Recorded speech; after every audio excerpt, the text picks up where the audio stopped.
Hey everyone, and welcome back to reading. We are on Module 1, Lesson 19, Day 2. So I hope that you found that you enjoyed Module 1, Lesson 19, Day 1, because we were starting with our new book called Shark Attack. And for this, I'm wearing my Discovery Shark, Whale Shark Discovery. This is a shirt I got when I went diving with whale sharks in, I think it was Mexico. And what we did was we went out on a boat, and on that boat ride, we were able to jump out of the boat, and we would jump in front of a whale shark, and the whale shark would be coming towards us like this with his mouth open, and he was eating the small food that he eats or she eats in the surface of the ocean there.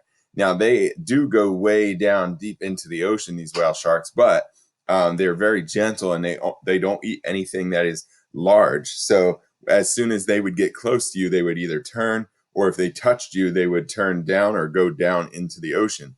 So it wouldn't be something that you would want to try to, like, let's say, ride. You wouldn't grab onto them and try to ride them. They do move slowly, but they do go very deep. And you wouldn't want to catch yourself getting caught onto that, just like Rodney did yesterday in our video lesson where we were reading the book. So I figured it would be a pretty cool thing to wear my shirt today that represents when I went diving with sharks.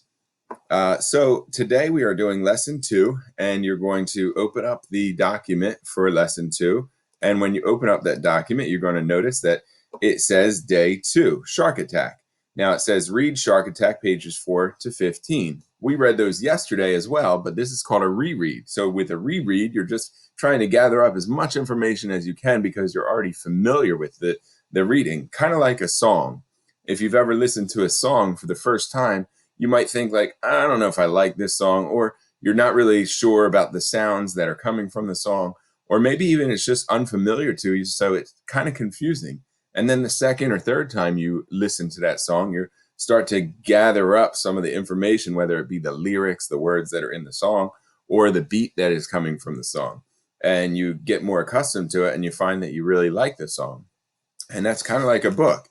When we read a book for the first time, it's unfamiliar to us, and the words can be unfamiliar to us. But as we read it a second time, a lot of times we gain a lot more understanding.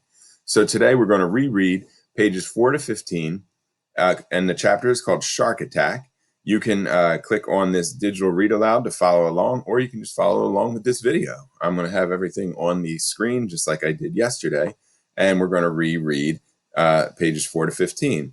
When we're rereading pages 4 to 15, you are thinking about 3 questions you have about sharks or shark attacks that have not been answered yet. So thinking about this chapter, what are some things about sharks that have not been answered yet that you might be questioning?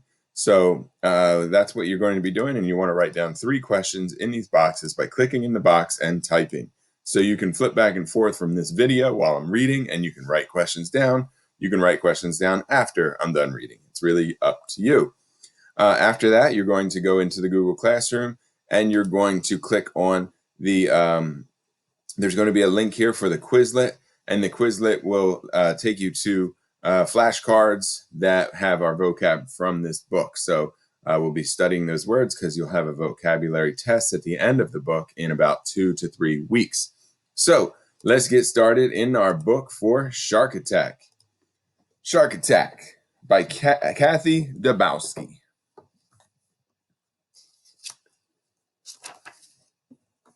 Here's our table of contents. It starts off by showing us chapter 1 is Shark Attack. Shark Attack. Rodney Fox had almost run out of time. He needed to find a big fish, and he needed to find it soon. The young Australian was competing in an annual spearfishing championship. To win, he had to catch a big local fish. Rodney had won the contest last year, and he wanted to win again. But today, something would happen, something that would change his life forever. Like all the other competitors in the contest, Rodney wore a line fixed to his dive belt to hold the fish he had caught. He and the other divers had been diving for several hours. They had caught a lot of fish, and the water smelled of blood.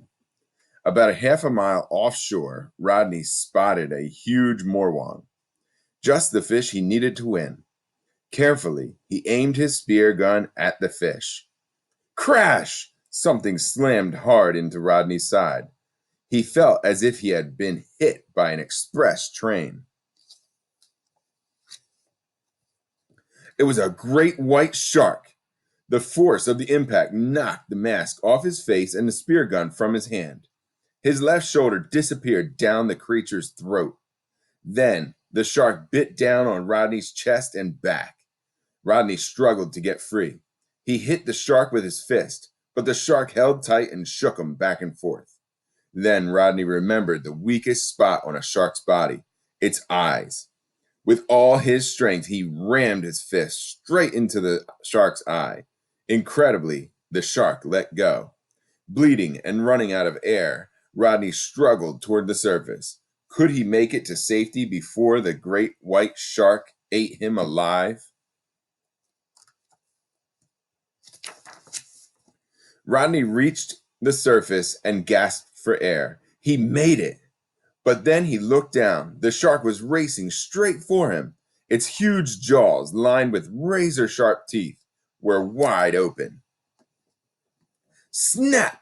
The shark's jaws slammed shut again. But this time the shark swallowed the fish attached to Rodney's dive belt. Suddenly, Rodney felt himself being pulled through the water. He was still attached to the line. The shark began to drag him down into deep water. He struggled to undo his dive belt, but the buckle had slipped around his back. He couldn't reach it. Time was running out. If the shark didn't eat him, Rodney would drown. Suddenly, the line snapped. Rodney was free. He struggled to the surface and shouted for help. Luckily, friends in a nearby boat had seen the blood and quickly pulled him out of the water. Rodney was seriously hurt. His ribcage, lungs, and upper part of his stomach lay open from the huge gash where the shark had sunk its teeth in. The bite had crushed his ribs and punctured one of his lungs. He is one of the only and few people who have survived the bite of a great white shark. Rodney was rushed to the hospital. 4 hours of surgery and 462 stitches saved his life. But he would wear the ugly scar of the shark's bite forever. The attack on Rodney was big news. The public, frightened of more attacks, demanded action to clear the local beaches of the sharks. But Rodney thought differently. Rodney didn't want to go out and kill sharks. He wanted to go out and learn more about the mysterious creature that had nearly killed him. And he began a lifelong search to find out more about these silent hunters of the deep. Only a few months after the attack, Rodney was diving again. So he could study sharks up close. Rodney designed and built the first shark cage. Rodney Fox still dives with sharks and is now trying to save them from extinction. A shark cage is about the size of a small elevator car. It is made of very strong metal bars, which are placed close enough together to keep a shark from biting the divers inside but still allow the divers a good view of the shark. Floats at the top keep the cage from sinking.